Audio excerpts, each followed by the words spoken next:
vedare tinokuchingamidzai zvekare kune chimwe chirongwa pano paZim Facebook Secrets and Confessions. Tadzoka zvekare nemamwe mamessages. Rekedzai tibva tapinda mumamessages edu tadzoka takakubatirai. Message yedu yekutanga yakamira sekudai so: hanzi makadi zvenyu mukoma, ndinokumbirawo kuti munge muchindiposterawo nyaya yangu makavika chitupa changu. Inini ndauyawo pano neconfession yangu iyo yandiinayo, and I think kuti zvandakaita inini naamai vangu ndo zviri kungoramba zvichingoparadza marelationships angu, because so far ndatova nevakadzi vaviri avo vandagara navo, even though vakadzi ava vose ndakasangana navo muno mujoni, but ameno zvazvinongoita so ndinoti paya kana ndava kuda kuti ndinge ndichinobvisawo tsvakirai kuno kwakaberekerwa mudzimai wangu, then tinobva tatotanga kutonetsana, and once tatanga kunetsana then it will be the end of my relationship. Saka ndambozama kuti ndinge ndichienda pamutsanyo, ndambozama kuti ndinge ndichikumbira ruregerero kuna Mwari, but still it seems as if God does not want to forgive me because of the sins that me and my mother committed. So zvakaitika mukoma ndezvekudai so: baba vangu vakafa apo pandainge ndichiri form 2, then inini naamai takazongokaruka tasangana pabonde apo pandainge ndapedza kunyora ma-O level exams angu, paya patainge takamirira kuti ma-results ange achizobuda. Saka amai one day ndakangovawana mumba mavo vachichema, ndokubva ndapinda paya ndikabva ndati nhai mama, ko munochemei? Ndokubva vatanga kundiudza kuti vainge vasuwa baba vangu a lot. Saka semwanawo ainge achinzwa kurwadziwa nekuona amai vake vachichema, ndakabva ndazovahaga paya tigere pamubhedha, but takati takagara pamubhedha kudaro ndobva ndakabva ndatonzwa kutoti sikarudzi yangu yainge yava kutoita simba, sabhuku vainge vatotsamwa. Saka ndakabva ndazama kuti ndinge ndichihwandisa, asi mukoma kutaura chokwadi musi wacho iwoyo ndainge ndakangopfeka hangu chishoti changu apa ndainge ndisitomborina chipfeko chemukati. Saka amai vakabva vatozviona kutoti tende ndainge ndatosimudza tende mubhurugwa umu, then amai vakabva vazongoramba vakanditarisa, ndokubva vabata vakabva vaburitsa. Mukoma handidi hangu kutaura zvakawanda, ndokubva tazotongotanga kutosika bonde. Saka naamai vangu takasika bonde, kubva ipapo kuzonosvika ndichizouya kunoku kuchoni tainge tichitongoraramisana semukadzi nemurume. Amai vangu vakabva vazobatira pamuviri ndokubva vazvara mwana, but mwana uyu akazonoshayika zvake. Inini naamai vangu takatozvarisana mwana. Saka ndakati ndauya kuno ndakazama ndichazama mukoma kuti ndinge ndichipinda mumarelationship, but ameno zvazvaingoita kudai kungonogara nemunhu, munhu uya anobva atanga kungoboyekana newe. Ende dambudziko randichiri naro ndiroro rekuti dzimwe nguva so ndinototi kana ndakarara ndinotorota amai vangu vachiuya kwandiri, then ndobva ndatotanga sika bonde naamai vangu. Kana ndikangogara ndarota hope idzodzo mukoma ndinokwanisa kutogara gore rose ndisina kana munhu wandinenge kana ndikangogara ndadaro ndinokwanisa kutogara gore rose ndisina kana munhu wandinenge ndichidanana naye, uye ndinenge ndichitongozvibatsira ndega ndichingoita chimhandara maoko, ende pose pandinenge ndichiita ndinenge ndakangoisa amai vangu mupfungwa, ndinenge ndichitonzwa kutoti zvinenge zvichindiitira. But zvaizvezvi mukoma ndatovawo nenguva, I think kuti ndatova neabout 7 months ndisina kana kumbogara ndakaita chimhandara maoko. I have been trying to pray because there is someone that I am in love with, and I do not want this relationship to come to an end semaperero akaita marelationships angu kumashure kwese uko. So handizivewo kana kuinewo vanokwanisa kundibatsira, kana variko vanokwanisa kundibatsira ndinokumbirawo kuti munge muchindinamatirawo, because ndega ndiri kunzwa kuti even though I have been praying zvimwe kuda the windows of heaven have been closed up on me, so that Mwari vasazonzwawo minamato yangu, because no matter how hard that I pray, but no response is coming from God. I even feel as if I am losing my mind. Ndiyo confession yangu iyi, ndakaita mwana na amai vangu, but mwana uyu akazofa zvake.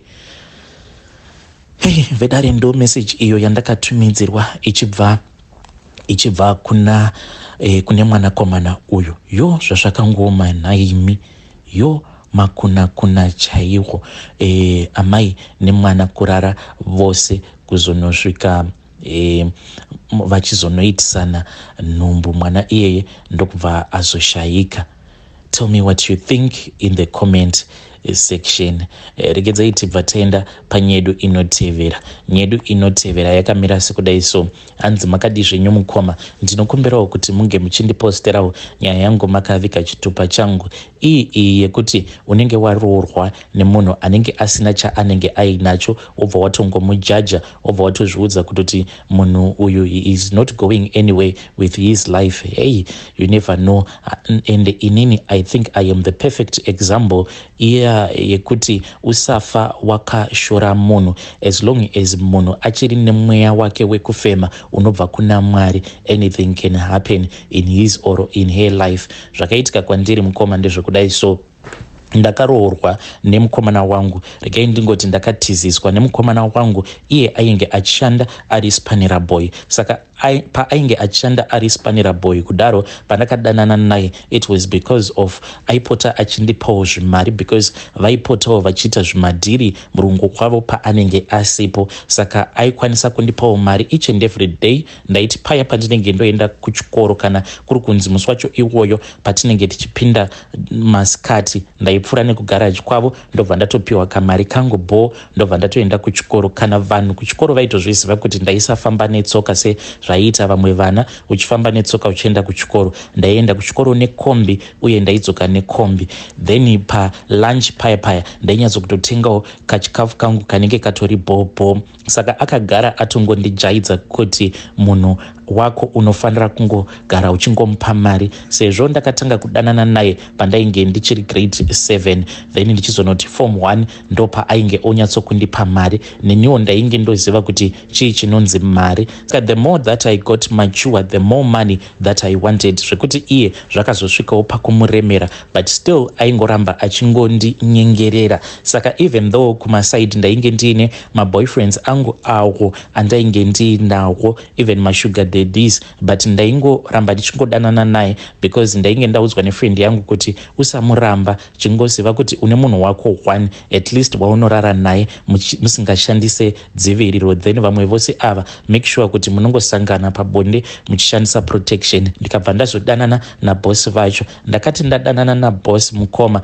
ndiine pamuviri kudaro, ndainge ndichitorara navo bosi ava kuzonosvika ndichizonobatsirwa mwana wangu, ndainge ndichingodanana navo. Saka bosi vemurume wangu vakabva vazotitsvakirawo accommodation, vakabva vati since mava nekamwana kacheche hazvichaiti kuti mungoramba muchingorara muchikombi umu, but tainge takatotaura nezvayo nyaya iyi. Bosi vangu vainge vakatongonditi iwewe ndikuda kuti unge uchigara pako pakanaka, kuitira kuti pandinenge ndichida kuzosangana newe pabonde ndinenge ndichidawo kuti ndige ndichizonyatsokuuya kumba kwako. Saka zvavaiita ndezvekuti vaikwanisa kutuma murume wangu somewhere that is very far, then vobva vatouya tobva tatosangana pabonde. Dzimwe nguva vainge votomborara kumba ikoko sezvo vainge vari ivo vainge vachindibhadharira rent. Saka by the time murume wangu paakazofind out kuti izvi ndo zvainge zvichiitika pakati pangu nabosi wake, akabva achema mukoma, akada kundirova, but because of the way that he loved me akabva azongoti no, it is fine, I hope kuti wadzidza hako, because ndakabva ndatanga kuchema ndichiti usandirova, I will never do such a stupid thing again, ndinokuda. But mukoma chaainge asingazivi ndechekuti ndainge ndisingadanani nabosi vake chete, ndainge ndichitodanana nevarume vakawanda. So iye akazoti andiregerera, akabva ati ndikuda kukupa mari because ndakamuti inhau yekuti hausi kundipa mari, that is why ndanga ndichihura nabosi wako. Saka akabva azoita madhiri kubasa, ameno zvimwe zvimapatsi zveimwe motikari, imwe Benz yainge iriko kugaraji kwavo, iyo yaifanira kuti inge ichigadziriwa, but munhu wacho ainge asina mari, saka yainge yakangopaka kugaraji kwavo. Ameno kuti vakabvisa zvimapati zvipi ndokubva vanotengesa. Mari yaakauya nayo yainge yakawanda because akabva azondipa $400 akanditi chenda mutown unotenga zvaunoda. Mukoma ndakabva ndazotengawo foni. At that time ndainge ndiine chimbudzi changu, ndakatenga foni yangu paGulf ndokubva ndazoisa WhatsApp.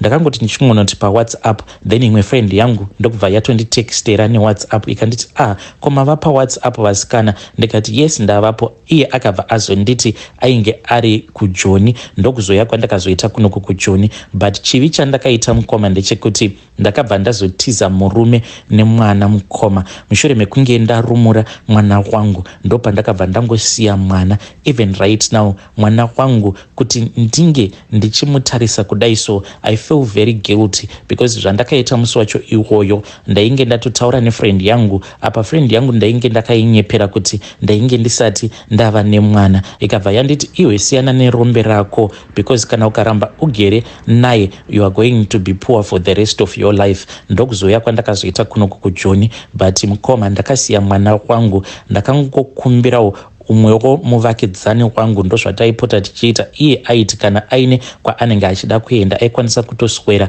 ari kumapeacework kwake ndoswera nemwana wake. Saka since ndainge ndarumurawo mwana wangu mukoma ndakangomukumbira kuti ange achisara nemwana wangu, ndokubva ndangomubatisawo ka10 US ndikati uzosarawo uchitengerawo mwana wanguwo, kana akazochema unongotsvakawo chekuti unge uchimutengera. Ndikamuti ndichadzoka but ndirikwanisa kudzoka late. Apa ndainge ndamunyepera kuti ndikuda kumboenda kunotsvaka zvekuhodha kumbari. Mukoma ndakabva ndazobva ndokubva ndaenda kumbudzi, ndikabva ndatongonowana rimwe track iro randakazoya naro kunoku kuJoni ndokubva ndatotanga kushanda. But I have so much pain in my heart kuti panguva iyoyo maybe mwana wangu paakangoona kuti mama havapo, zvimwe kuda mwana akatotanga kutochema achichemera mama. Apa ndainge ndatova muroad ndichiuya kunoku kuJoni, murume akazoti ondifonera. Foni yangu ndainge ndisingadaviri. Ndakazoti zvino patainge tava kuda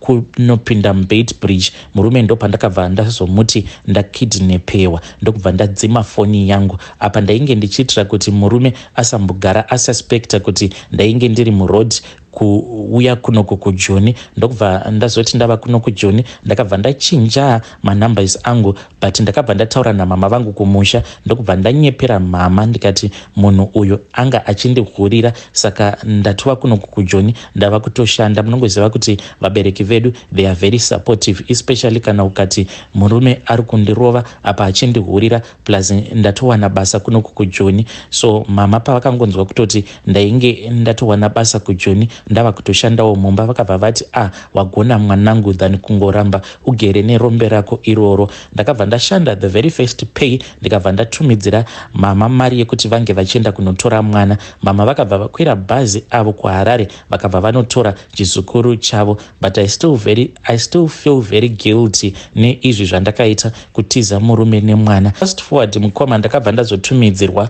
mapictures necousin sister yangu inogarawo muHarare, ainge akatumira zvake my ex husband. Mukoma ndakati ndichinotarisa picture ndikabva ndaona kuti munhu asimba. Koma akasangana kupi? Akabva anditi iwe kobankuru vava nemashopu mutauni ka, vane mashopu maviri, masupermarket maviri mutauni. Ndikati how come? Ndokubva azonditi anzi bankuru vava kuita zvekutenga gold vachitengesa. Mukoma ndakarwadziwa because iye akabva anditi bankuru vakatondipa mari yandiinayo izvezvizvi, handisati ndakwanisa kuenda kumusha kunoona muchembere kuti ndinge ndichinovapa mari yandakapiwa nabankuru yekuti mwana akwanise kutengerwa hembe. Saka at that time mari iyo yakapiwa cousin sister yangu it was $1,000 iyo yaakanzi ange achienda kunopa amai vangu. Saka mama vakazoti vapiwa mari iyi, mama zvavakangondiudza vakanditi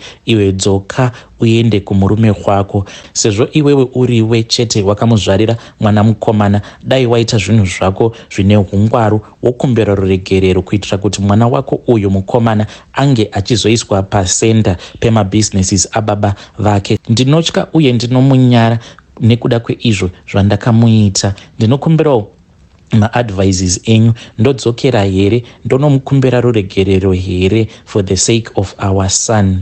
Hei vedare ndo message iyo yandakatumidzirwa ichibva kuna vahanzvadzi vedu. Zvakangooma hazvo vedu we. Hanzi ndakatiza murume nemwana. Apa hanzi mwana uyu pandakamutiza ndainge ndichangobvawo mukumurumura. If you are a woman, will you ever do such a thing? Hanzi iko zvino murume uyu ava nemari, saka amai vava kunditi dzoka ndikuperekedze tiende tinokumbira ruregerero, so that murume wako ange achikutora akwanisewo kuti ange achizoinvolva mwana wake mukomana mumabusinesses ake. Zvakangoma hazvo vedu we. Regedzai tibva taenda panyedu inotevera. Hanzi makadi zvenyu mukoma, ndinokumbirawo kuti munge muchindipostirawo nyaya yangu makaviga chitupa changu. Inini ndiri mukomana ane makore 23 years ekuberekwa. Handisati ndaroora zvangu, but ndirikuda kureururawo izvo zvandakaita. So mukoma, zvakaitika ndezvekudai. So takati taenda zvedu kubhora, but tichizonosara tichizoenda kubhora because kuchechi kwedu each and every Saturday tinosangana tiriko kubhora uko just for my exercises. Saka ndakangoti ndichingobvawo kubasa ndokubva ndananga zvangu kubhora. Saka takabva tazobvako very late. Apa nzara mukoma yainge yandirova. Apa ndainge ndichiziva kuti kumba chaiko kwainge kusitomborina chainge cheriko. So inini kwacho kwandinogara kana tichibva kubhora ndinoperekedzwa nevamwe elder nekuti kudhuze nekwavanogara. Saka vanotanga vanondidropa then vobva vazoenda zvavo kumba kwavo. Saka vakabva vazondipa makey vakanditi ndinge ndichiendesa training kit ravo mumotikari. Ndokubva ndatora bhegi ravo riya ndikabva ndanoisa mumotikari. Zvino ndakati ndichinovhura bhuti ndokubva ndaona kuti mubhuti umu mainge muine mari yainge irimo. Mari iyi ndakaiona yainge iri mumaplastic bags ekucheka, zvichirakidza kuti pane akaenda kushopping, aenda kunoshopa ndokubva azongokanganwa change irimo. Ndakabva ndazongotora mari iya mukoma ndokubva ndatongoisa mumapockets angu. Nanhasi uno mukoma ndinoziva kuti zvinhu zvandakaita it was very wrong, and ndinongogara ndichingonamata kuti dai vakasazombondibvunza nezvayo nyaya iyi, because mhinduro chaiyo handitomborina. Handitombozivi kuti kana vakazondibvunza ndingavapindura kuti kudii, but on that night pandakavabira mari iyi I was very desperate. Kamari ikako ndokandakazotoshandisawo kuti ndinge ndichitotengawo tumwe tumabasics utwo twainge twapera mumba. Ndizvowo zvandakaita izvi mukoma, dai Mwari vakandiregererawo. Hei vedare, ndo message iyo yandakatumidzirwa ichibva kune mwanakomana uyo. Hanzi ndakaba mari yandakaona iri mumaplastic bags ekucheka, zvichiratidza kuti akashopa akangokanganwa change muplastic bag imomo. Ndikangozvomora mari iya ndikabva ndati muhomwe. Zvakangooma hazvo vedu we, kubira elda chaiko.